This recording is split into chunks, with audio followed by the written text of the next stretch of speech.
Pour que vous sachiez, l'interprétation est disponible en différentes langues aujourd'hui, français et espagnol en particulier. Vous pouvez y avoir accès en cliquant sur l'icône de globe qui se trouve en bas de page et vous pouvez choisir la langue de votre choix.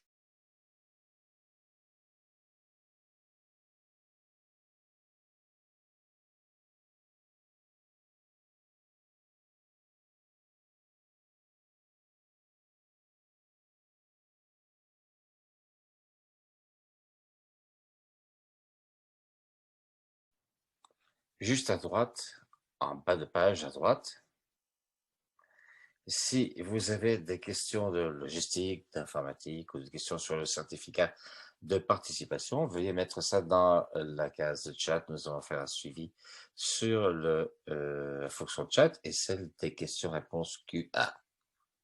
Cette séance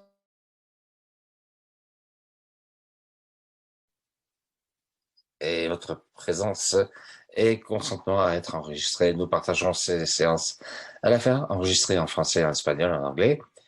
Nous partagerons un lien sur le site web. Un certificat de participation sera également disponible via l'Université du Nouveau-Mexique ou le projet COEM basé. Nous enverrons un message à la fin de cette séance pour avoir accès au certificat de participation. Pour ce qui est des données, nous prenons très au sérieux la question des utilisations des données. Nous voulions que vous sachiez que votre information personnelle et individuelle sera déidentifiée et gardée confidentielle. Aussi, pour rappel, cette séance en direct est là pour complémenter les séances de formation COVID-19 de l'OMS. Il y a deux façons. La première, c'est le plan de déploiement et le suivant, c'est la formation des travailleurs de la santé.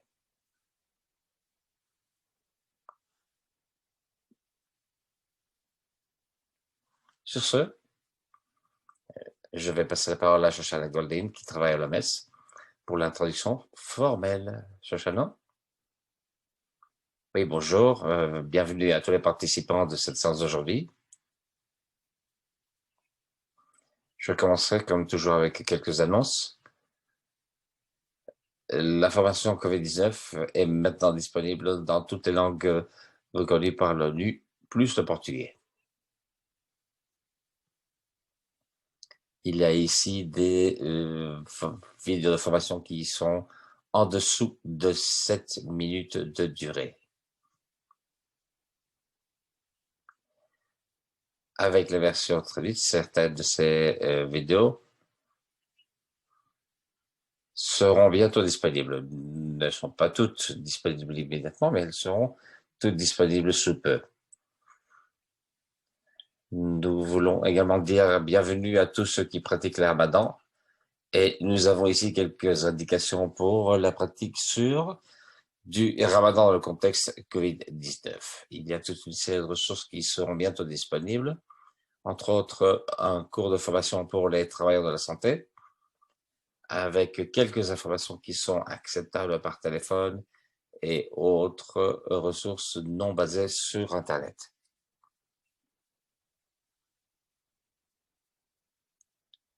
Ceci sera disponible dans les 2 semaines. De plus, nous avons un cours sur combien de fioles doivent être utilisées.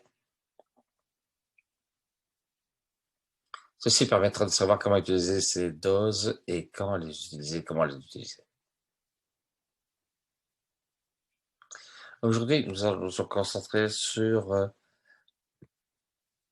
disponibilité logistique COVID-19. On commencera avec le stockage et les manipulations du vaccin et aussi que faire avec ceux qui n'ont pas un moniteur de vaccin. Nous aurons également une séance pour ceux qui viennent par après et une foire aux questions.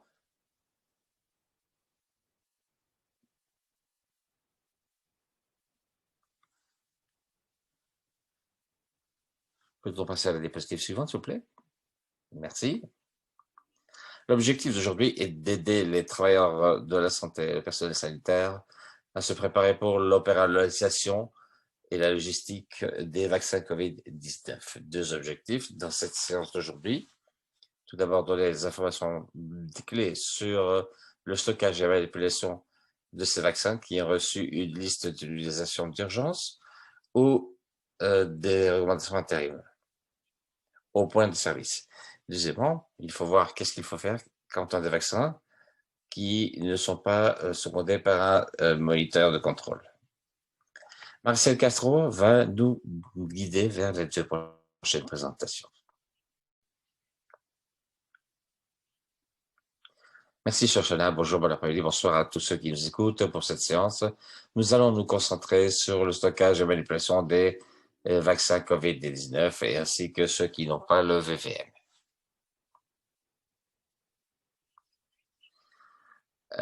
À l'époque présente, il y a 4 vaccins qui sont soit utilisés avec une autorisation spéciale ou une recommandation spéciale. Nous allons voir la durée de vie de ces vaccins durant le stockage et nous allons voir les différentes conditions. Les 3 vaccins qui ont besoin de température ultra froide, Pfizer, Moderna et Janssen. Et pour les fioles ouvertes, il y a deux options de stockage.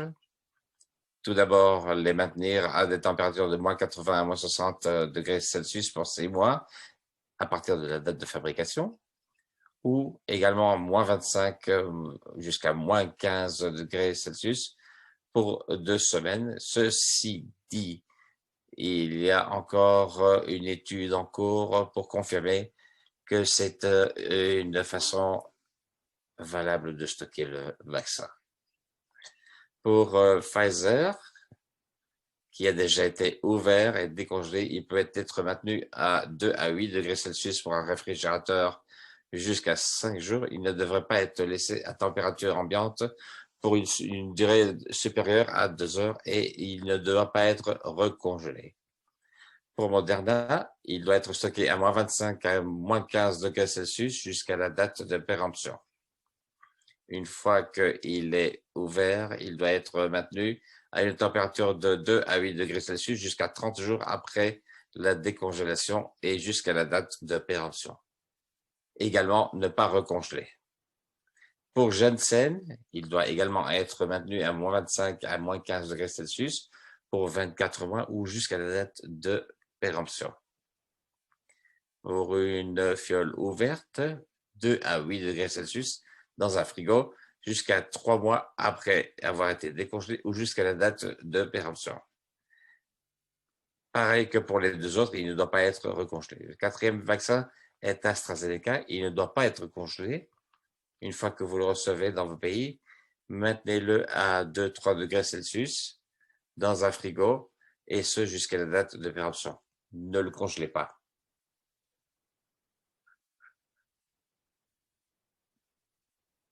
Vous avez recours à différentes sources pour chacun de ces vaccins. Maintenant, nous allons voir comment préserver la puissance des vaccins durant le transport en les maintenant dans les conteneurs adéquats. Pour Pfizer,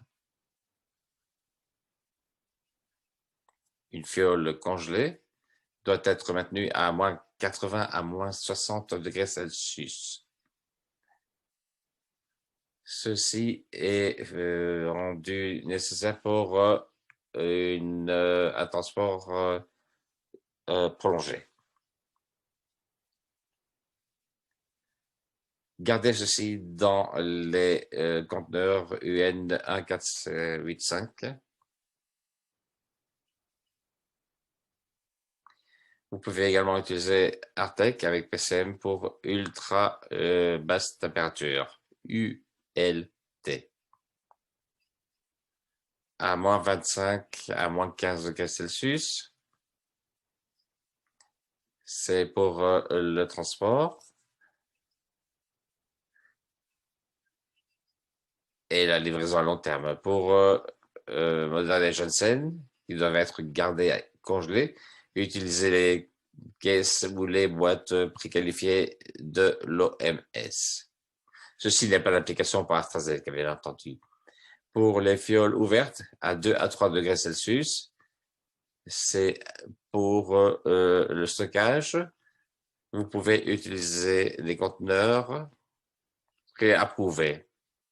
Chaque boîte doit être fermée et avoir un indicateur électronique de température, car ici, il ne doit pas être recongelé. Pour les fioles déjà ouvertes à 2-3 degrés Celsius, qui doivent être transportées à un autre endroit, voici les instructions. Vous pouvez utiliser les conteneurs préapprouvés de l'OMS. Pour le stockage d'une fiole ouverte, utilisez des packs refroidis.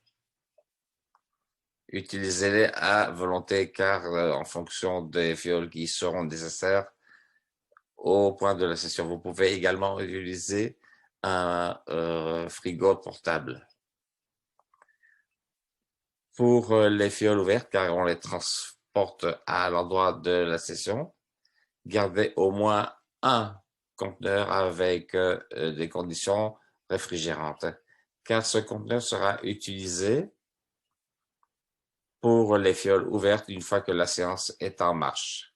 Durant le transport, les fioles ouvertes peuvent être déposées dans ce conteneur, mais ces fioles devraient être utilisées en priorité au début de la séance. Pour maintenir la température, nous vous encourageons d'utiliser un frigo plus petit pour contenir les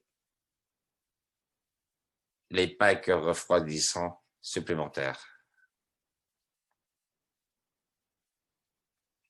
Ici, il faut se préparer à ce que tout puisse être contenu dans des frigos, en particulier avec les blocs refroidissants.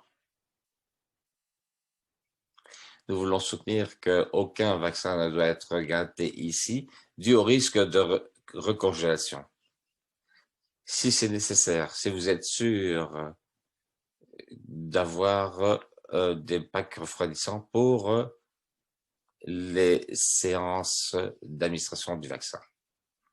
Voici certaines choses que nous devons garder en tête lors du transport des vaccins.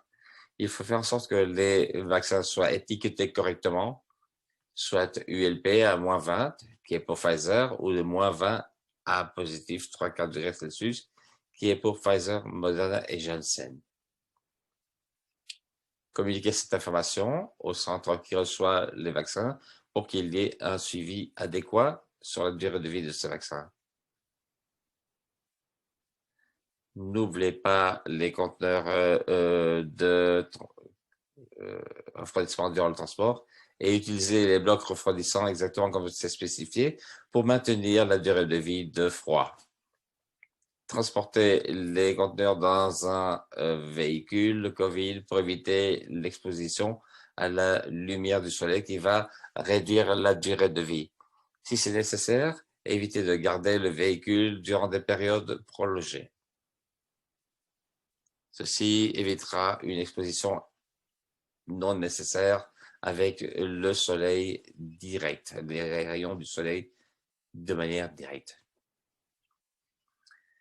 Alors, durant le transport, pour des transports à longue durée et pour un vaccin qui est congelé à température ultra basse avec la conservation avec de la glace carbonique, il doit y avoir un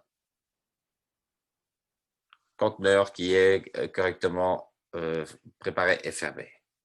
La présence de neige carbonique est un indicateur que l'humidité est maintenue et que la température ne doit pas être contrôlée pour autant que la livraison est complétée en dehors les 5 jours. Pour un vaccin qui est congelé à moins 20 degrés Celsius et transporté avec des blocs congelés, et les vaccins transportés à plus 2 à 8 degrés Celsius avec des conditions, avec des blocs refroidissants. Il faut utiliser le service de suivi de la température et vérifiez la température seulement lorsque vous arrivez au centre. Pour transporter des vaccins à plus de 8 degrés Celsius, avec les systèmes qui permettent d'éviter de se congeler, l'utilisation d'un suivi de température n'est pas nécessaire et faites sûr que les packs d'eau refroidissante sont utilisés correctement. Utilisez les meilleures pratiques pour éviter que le vaccin soit accidentellement recongelé et protéger les étiquettes des fioles de vaccins pour ne pas qu'elles soient mouillées ou enlevées. Ce qui se passe souvent avec le contact direct avec les blocs de glace qui sont en fait, dans ce cas, des blocs d'eau froide.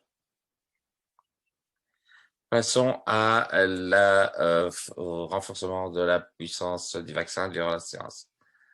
Pour une fiole ouverte, dans le cas de Pfizer, il doit être dilué, ce vaccin doit être dilué, c'est le seul cas d'ailleurs.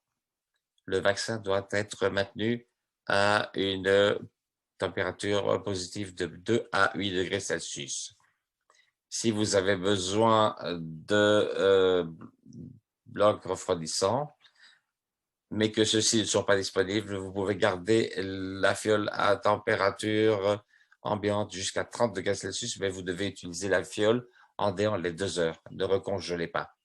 Pour Moderna, vous pouvez garder le vaccin de 2 à 8 degrés Celsius dans un conteneur avec des packs d'eau congelée. Ici, vous pouvez garder le vaccin dans une température jusqu'à plus 25 degrés Celsius.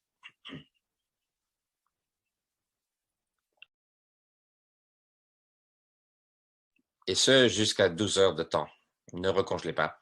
Pour Janssen, vous pouvez garder le vaccin dans une salle à 2 jusqu'à 8 degrés Celsius avec des packs d'eau refroidie. Ne recongelez pas le vaccin. Pour les fioles qui ne sont pas ouvertes, on peut les mettre dans le réfrigérateur pour utilisation lors des prochaines séances, pour autant que la chaîne de froid ne soit pas brisée et que dans ce cas-là, la durée de vie du vaccin sera maintenue avec un suivi strict de température de plus 2 à plus 8 degrés Celsius. Vous pouvez revenir aux diapositives antérieures pour voir quelle est la durée maximale de vie des fioles une fois qu'elles sont ouvertes. Et il faut faire sûr que les vaccins soient correctement étiquetés pour savoir quelle est la durée de vie qui le reste. C'est très intéressant et important pour les vaccins Moderna et Janssen pour AstraZeneca. Une fiole ouverte peut être ouverte jusqu'à la date de péremption pour autant que la chaîne de froid soit maintenue aussi durant toute la séance. Pour les vaccins qui sont déjà ouverts, il faut les garder à 2 à 3 degrés Celsius, mais c'est une pratique habituelle que nous utilisons. Même pour, par exemple, la vaccination contre le polio et le sarampion.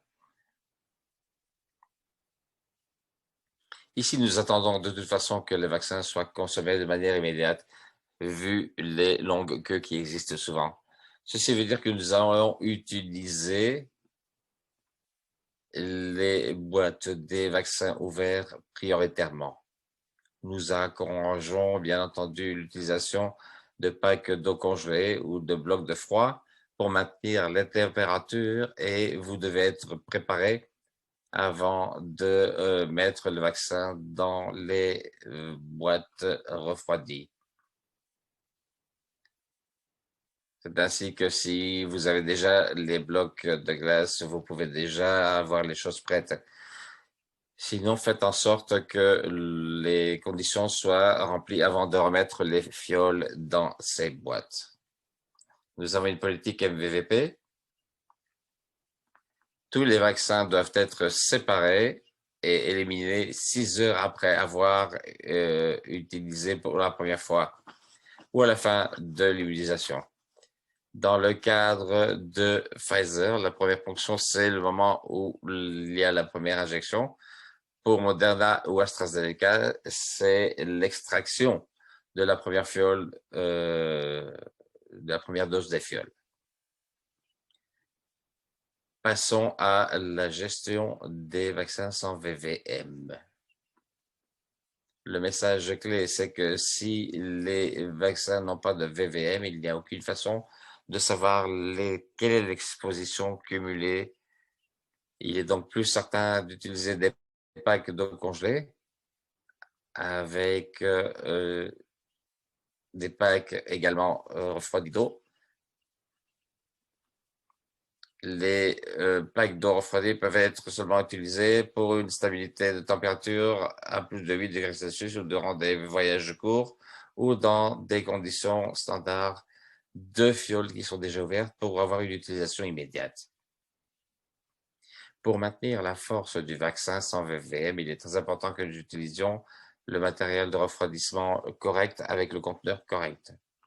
Tous les conteneurs passifs devraient être préqualifiés par l'OMS lorsqu'ils sont utilisés pour le transport avec des tests en laboratoire par rapport à leur thermoperformance. Nous donnons un lien en bas de page.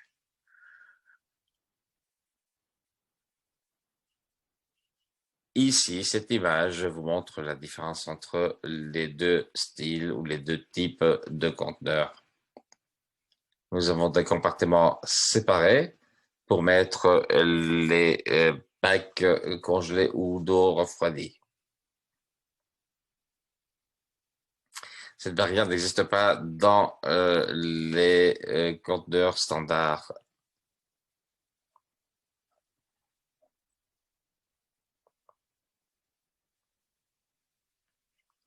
Selon la température ambiante, les packs d'eau doivent être substitués au milieu de la séance ou, selon le besoin, s'il fait très très chaud, il est possible que vous ayez besoin de faire un changement plus fréquent.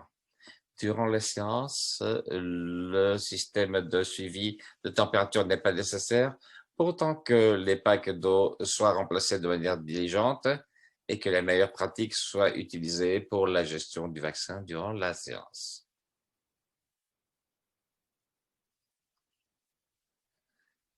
Nous avons ici un résumé de comment utiliser les packs refroidissants dans les conteneurs pour les vaccins sans VVM.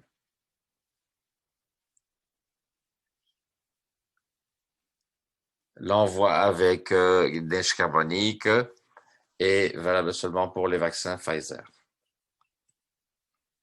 Le conteneur qui évite la congélation avec des packs d'eau congelée est pour tous les vaccins. Mais la durée de vie à 2-3 degrés, comme je l'ai indiqué, est seulement de 5 jours à partir du premier jour. Tous les vaccins doivent être transportés et utilisés en cette période de temps pour être certain que le vaccin garde ses caractéristiques.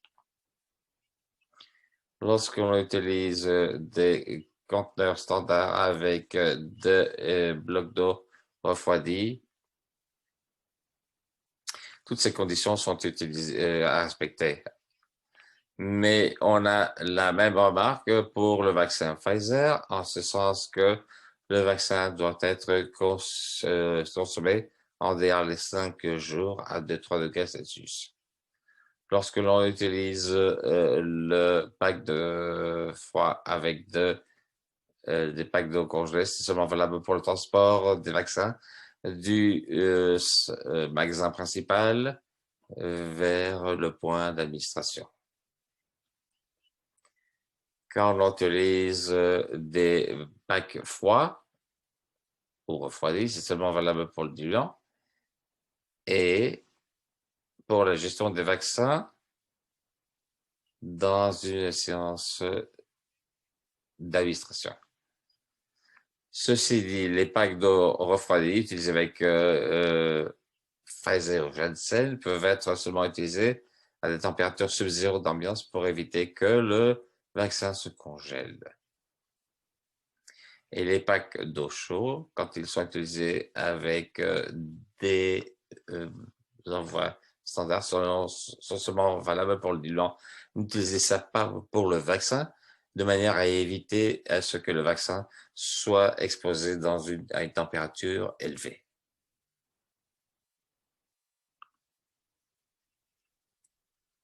Principes généraux pour utiliser des packs refroidissants avec des vaccins sans VVM. Les vaccins sans VVM doivent être seulement transportés dans des packs d'eau conditionnée, dans un conteneur standard passif, ou dans des boîtes ou des conteneurs qui ont des packs d'eau congelée.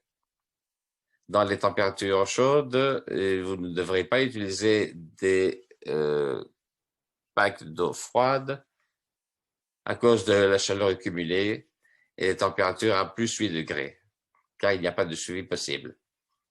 Dans des climats froids, il faut utiliser des packs d'eau froide pour protéger les vaccins d'exposition à des conditions sub-zéro pour éviter qu'ils soient de nouveau congelés.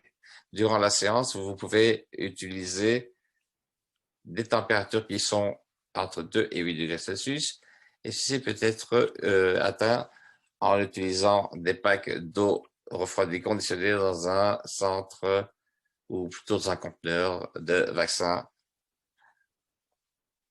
Les vaccins doivent être stockés dans des températures ultra basses en utilisant de la neige carbonique pour garder le vaccin dans des conditions ULT durant le stockage et le transport.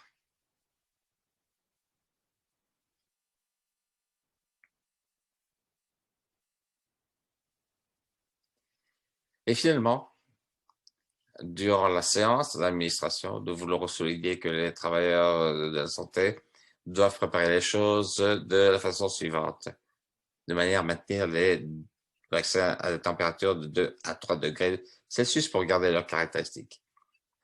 Il faut utiliser des conteneurs qui permettent de ne pas recongeler les vaccins. Ce type de conteneur passif isolé permet la recongélation accidentelle des vaccins. Vérifiez la température, si possible, dès que vous prenez une fiole. Il faut remplir de nouveau il faut remplacer les packs d'eau congelée. Ne permettez pas que ces packs d'eau congelée deviennent de l'eau liquide. Précaution pour éviter les congélations accidentelles des vaccins. Il faut faire en sorte que les fioles ne se mouillent pas.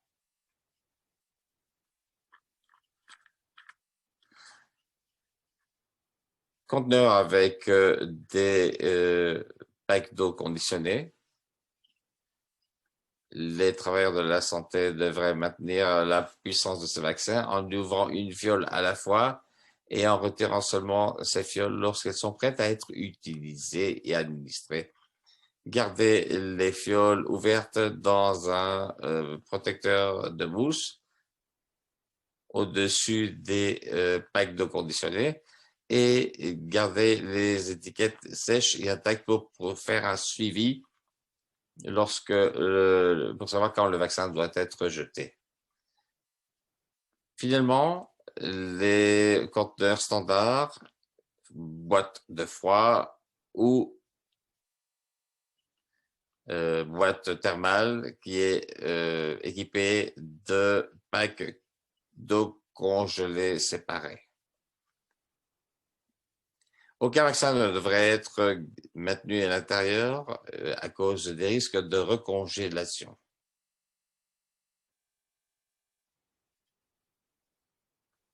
Voilà, c'est la fin de ma présentation. Merci beaucoup.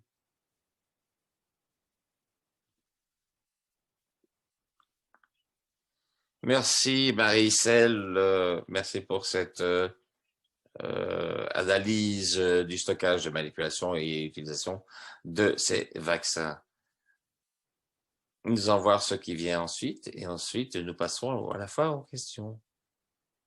Alors tous les webinaires sont disponibles sur le lien technique que vous trouvez sur cette diapositive. Il s'agit d'une organisation facile avec les présentations, les enregistrements dans les 3 langues et la partie de foire aux questions. En supplément, vous êtes bienvenus de partager vos questions et votre expérience sur Technic et Telegram et vous pouvez les voir ici, les liens pour ces différentes chaînes. Diapositive suivante, s'il vous plaît. Comme toujours, les enregistrements de cette séance seront disponibles en français, en anglais et en espagnol. C'est notre dernière séance pour les travailleurs de la santé, mais nous aurons une série de séances supplémentaires pour parler au point de concentration nationaux, subnationaux, et tous sont bienvenus pour se lire à nous si vous trouvez le contenu intéressant et si vous disposez de temps. Le 20 avril, nous parlerons du financement des ressources pour le déploiement du vaccin COVID-19. Le 4 mai, nous parlerons des recommandations du produit vaccin COVID-19 avec les nuances. Le 18 mai, nous verrons la participation du secteur privé pour maximiser cette collaboration publique-privée. Vous pouvez vous enregistrer en utilisant le lien sur cette diapositive ou les diapositives écho. Passons maintenant à la partie questions-réponses de cette présentation. Veuillez donc nous poser vos questions. Marie-Celle, Adama, est-ce que vous pouvez brancher vos vidéos et je vais poser les questions que nous recevons. Indiquez-nous si vous souhaitez répondre et nous allons passer à la fois aux questions. Question suivante. Comment est-ce qu'on peut déterminer la température optimale pour un vaccin? Comment est-ce qu'on peut savoir quelle est la gamme de température correcte? Adama?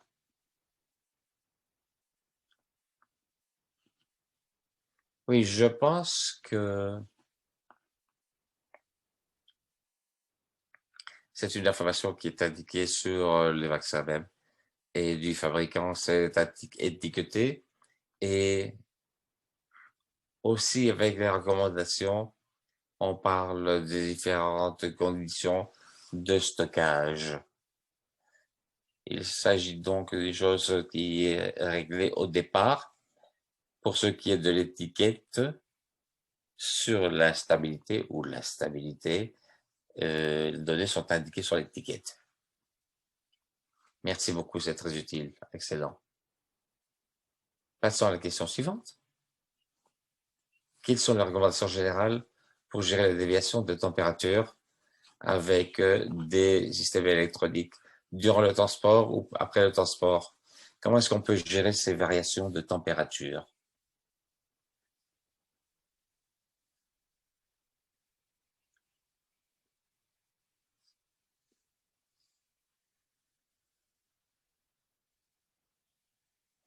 Vous m'entendez? Oui? Merci. Je crois que c'est une excellente question et c'est bon d'avoir des appareils électroniques pour faire un suivi de la température, c'est essentiel parce que, comme on l'a dit, il est bon de savoir ce qu'il se passe. Est-ce que le vaccin est exposé à des températures qui sont dangereuses pour ce vaccin? Donc, encore une fois, avoir ces appareils pour faire un suivi est clé. Maintenant, nous avons vu qu'il y a un risque d'exposition avec des températures qui causent un dommage. Donc, clairement, le docteur local nous utilise pour savoir si nous avons le vaccin bien stocké. Maintenant, pour ce qui est de l'action, la recommandation clé est de regarder l'information et comprendre ce qu'il se passe et sur base de ceci, prendre des actions pour que le vaccin soit maintenu dans la température adéquate. Donc, si le vaccin est exposé à des températures en dehors du maximum de lumière, il faut ramener le vaccin à la température adéquate. Et beaucoup d'actions peuvent être entreprises dans ce sens, mais la recommandation clé est de prendre l'action correcte.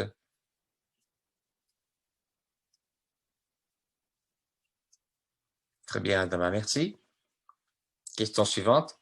Y a-t-il un calcul pour savoir le nombre de packs congelés ou le nombre de fioles qu'il y a et qui peuvent être utilisés afin de maintenir la température adéquate? Donc, comment connaissez-vous le nombre de packs à utiliser pour les vaccins? Oui, le nombre de packs congelés, voilà quelque chose qui dépend des conteneurs, ce qui veut dire que ça dépend du box de froid et chaque boîte vient avec un protocole clair à suivre. Combien de packs refroidissants sont nécessaires avant de charger le vaccin? Si vous ne suivez pas ça, vous êtes en déviation. Et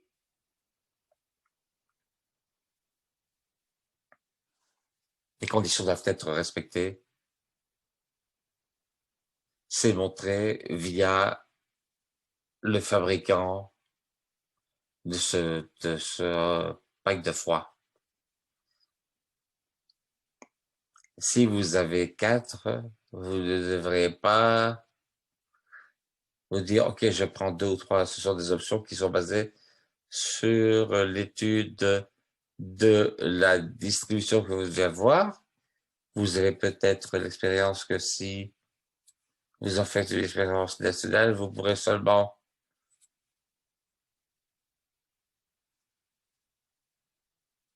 suivre les indications du fabricant. C'est toujours ce qu'il y a de mieux à faire. Très bien, merci beaucoup. La question suivante. Est-ce qu'un pack congelé peut être utilisé pour maintenir la température entre 2 et 8 degrés Celsius pour ce qui est de la séance? Oui, s'il n'y a pas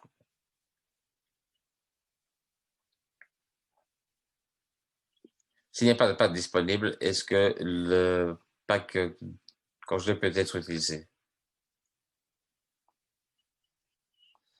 Oui, clairement, on s'attend à ce que le fabricant, le transporteur, en tout cas, ait ouvert les packs pour voir si ce sont des packs congelés ou des packs avec de l'eau refroidie, de l'eau froide, des sacs d'eau froide. Euh, il arrive qu'un vaccin soit placé directement sur un pack d'eau. Dans ce cas d'espèce, si vous utilisez des packs de glace reconditionnés ou conditionnés, ce sera utile pour le succès si vous utilisez des packs d'eau. Vous pouvez le faire pour des packs d'eau refroidis. Mais les meilleures pratiques continuent d'être une, de savoir s'il y a une couverture pour maintenir la température dans un conteneur. Et il faut éviter que le vaccin touche les packs d'eau froide. Ceci dit, comme il y a l'exposition directe, ces vaccins vont être ouverts de manière continue parce que vous êtes en train d'administrer le vaccin. Et ces packs d'eau doivent être suivis et remplacés de manière aussi fréquente que nécessaire. Peut-être pour rajouter sur ce que Maricel vient de dire, quand on utilise des packs de glacés, il y a des conditions. Conditions, c'est pas OK, je mets ça là et je mets ça dans la boîte. Il doit y avoir des questions telles que ça a été demandé. Ensuite, il est recommandé d'avoir un moniteur. On a parlé du type de procédure à suivre et les pratiques durant le transport. Parce que nous voulons faire en sorte que le vaccin ne soit pas exposé durant le transport et la seule façon de pouvoir nous assurer au niveau du transporteur jusqu'à destination, il doit y avoir cet outil qui permet de déterminer qu'il n'y a pas eu d'exposition excessive au vaccin.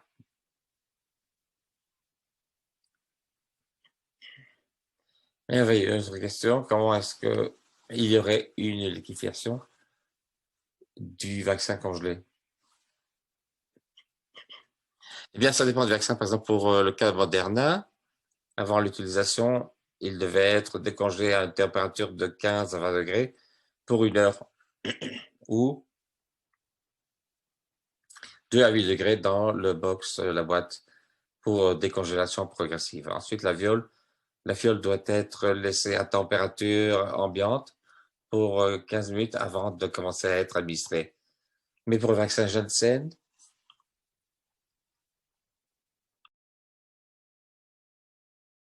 décongeler le vaccin, les fioles individuelles ont besoin d'1 heure et 10 fioles représentent 2 heures d'attente. Il faut donc tenir cela en ligne de compte. Sinon, les vaccins peuvent être stockés dans un frigo et il faudra 2 heures pour qu'il y ait une décongélation. Pour un vaccin Pfizer, il faut que ce soit une décongélation à 2 à 8 degrés Celsius en dehors du frigo avant de continuer. Mais le vaccin ne devrait jamais être exposé dans une salle où il y a plus de 2 personnes pendant plus de 2 heures.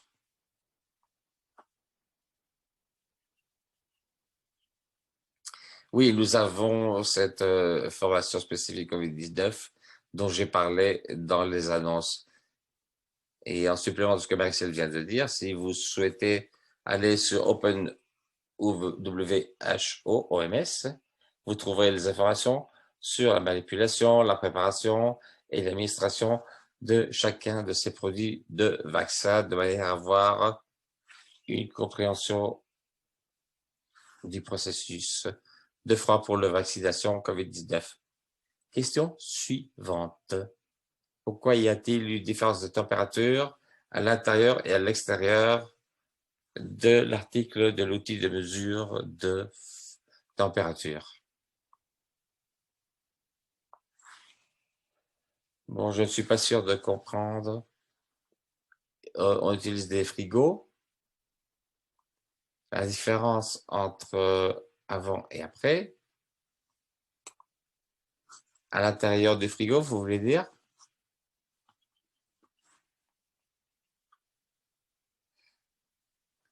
Oui, en fait, il serait intéressant d'avoir un suivi de température à l'intérieur par rapport à l'extérieur. Ah, d'accord. Alors, oui, dans les frigos, il y a des températures. Dieu, je trouvais des notes j'étais là pendant la nuit. Si vous avez un thermomètre indépendant à l'intérieur dans le frigo, l'endroit peut être différent. Si vous mettez ceci en bas du frigo, ce thermomètre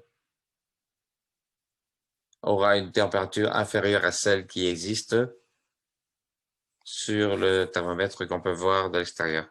C'est la différence qui est visible. Ou si vous mettez ça en haut, la température va être différente.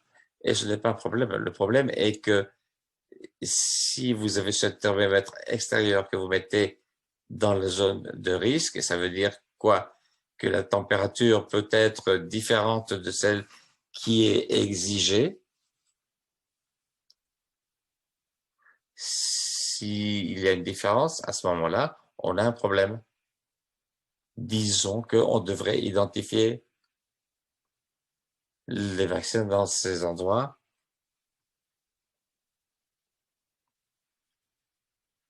Beaucoup de frigos ne stockent pas des vaccins qui sont en principe congelés. C'est avant. Maintenant, avec le type de frigo que nous avons, il n'y a plus cette différence de température interne ou intérieure avec ces nouveaux frigos. Donc, il faut faire en sorte que le frigo ait, quel que soit l'endroit de ce thermomètre, il ne devrait pas y avoir des températures négatives.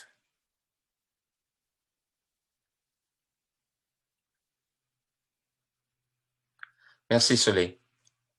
Question suivante. Avez-vous entendu parler de problèmes avec le téléchargement des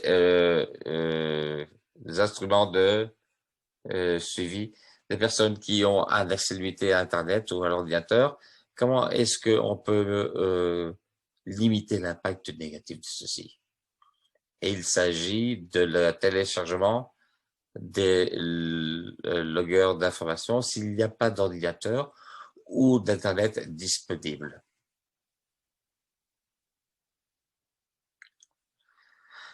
Oui, je crois que la question est ouverte, mais ce qu'il faut dire, c'est que c'est le problème en général quand on passe d'une plateforme sur la suivante.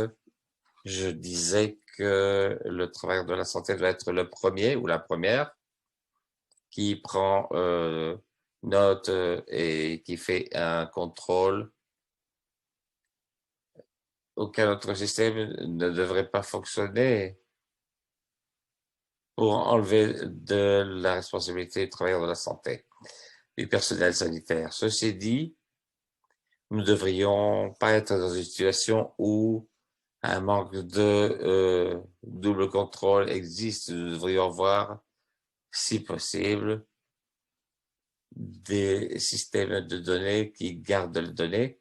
Ça peut être téléchargé plus tard, mais il faut un système qui également peut aider le travailleur de la santé pour voir ce qu'il se passe dans le frigo. Aussi, il s'agit d'une valeur ajoutée. On n'est pas dans une situation où on n'a aucune idée de ce qu'il y a dans le frigo, mais les informations doivent être téléchargées quelque part, de manière à ce que nous puissions réfléchir sur ce sujet. Je veux insister sur le fait que le travailleur de la santé est la première personne responsable de sécurité dans le suivi du système et qu'il devrait y avoir une possibilité de dire voilà, ça c'est la température de notre frigo.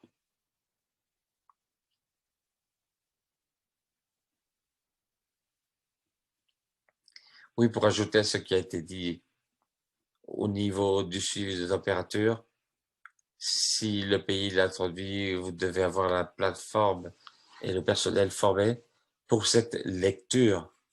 Et il faut faire en sorte que ce soit bien certain. Il n'y a aucun sens de faire une commande avec des suivis de température que les gens ne puissent pas utiliser parce qu'ils n'ont pas accès à Internet, ne peuvent pas télécharger l'information. Merci. Merci pour cette réponse. Nous avons une question sur un conteneur passif.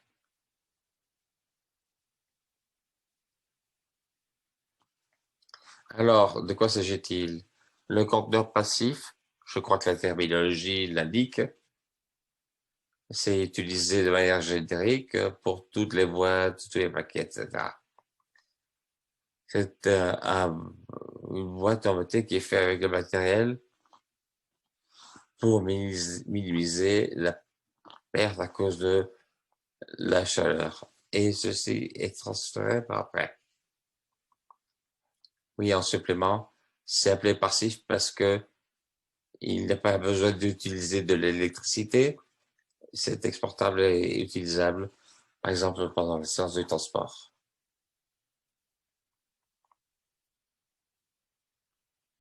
Et la dernière question ici, à voir avec les conseils avec l'administration dans les zones rurales. Savez-vous s'il y a des instructions sur des logistiques dans les zones rurales en particulier?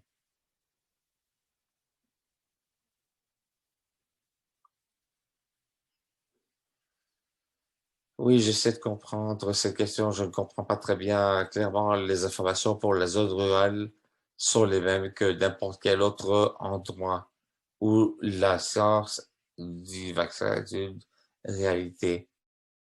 Mais je suis un peu confuse. Est-ce que ça veut dire que il semblerait que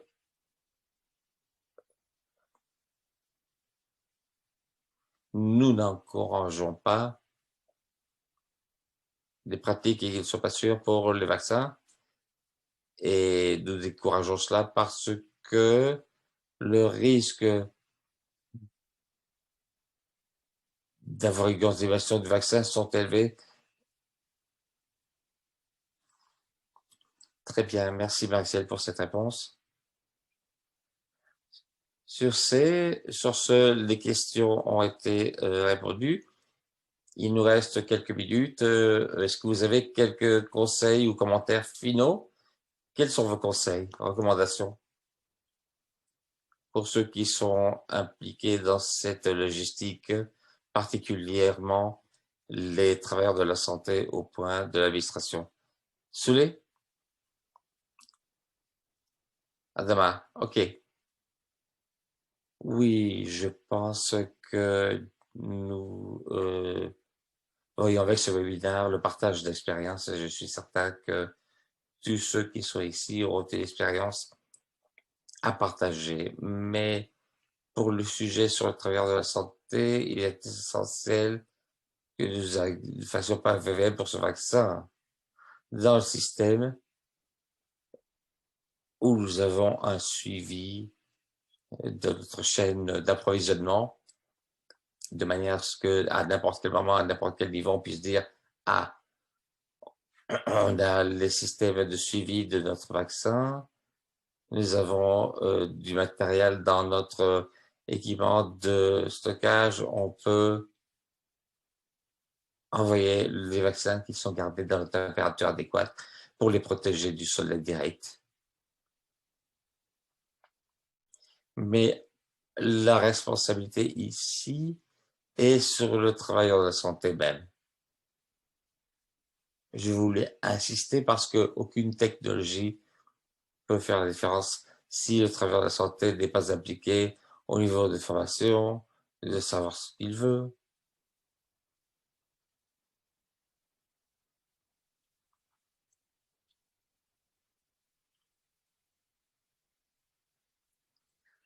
Très bien, Adama, merci. Soleil, on a une question ici que tu vas peut-être vouloir donner la réponse. Quelle est la différence entre les différents produits vaccins par rapport aux ressources et disponibles dans un pays? Quelques conseils ou recommandations?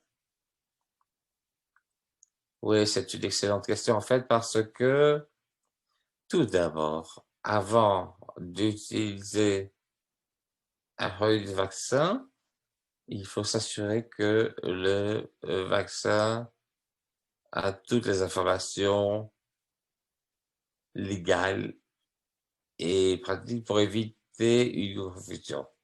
Et pour être sûr que les travailleurs sont en charge de cette remise, ils sont là pour dire que le programme est OK. Bon, deuxième chose importante, en particulier avec ce contexte maintenant où on a différents vaccins qui sont livrés, quel que soit le vaccin, si vous avez les vaccins, gardez les étiquettes originales de manière à ce que ça puisse être donné. Ça pourrait être une bonne pratique de mal utiliser différents produits en prenant un produit pour un autre, etc. Gardez vos étiquettes originales et ceci à voir avec le fait de produit. Si ce n'est pas disponible pour chaque centre, achetez votre propre programme, une page où vous faites un résumé des informations clés pour chaque produit. Donc, ceci est très important, sachant quels sont les produits et avoir une étiquette adéquate des différents produits. Ceci évitera un mélange de différents vaccins. Merci, Solène Maricel. Alors que vous donnez vos derniers commentaires, la dernière question qui vient de nous arriver est celle-ci. Quel produit vaccin COVID a un système, un témoin de suivi de température? Je ne pense pas que les produits ont un VVM. Donc, en principe, il n'y a pas de produit de contrôle. Parce que pour déterminer le VVM adéquat sur un vaccin, il faut passer par différents tests de stabilité pour voir la durée de stabilité d'un vaccin en fonction de la température. Et car c'est exposé depuis un temps, ceci doit être établi au départ. Et il semblerait que une fois que le test de stabilité est bien compris, ce sera le moment pour que le fabricant de vaccin donne le VVM correct pour chacun de ces vaccins.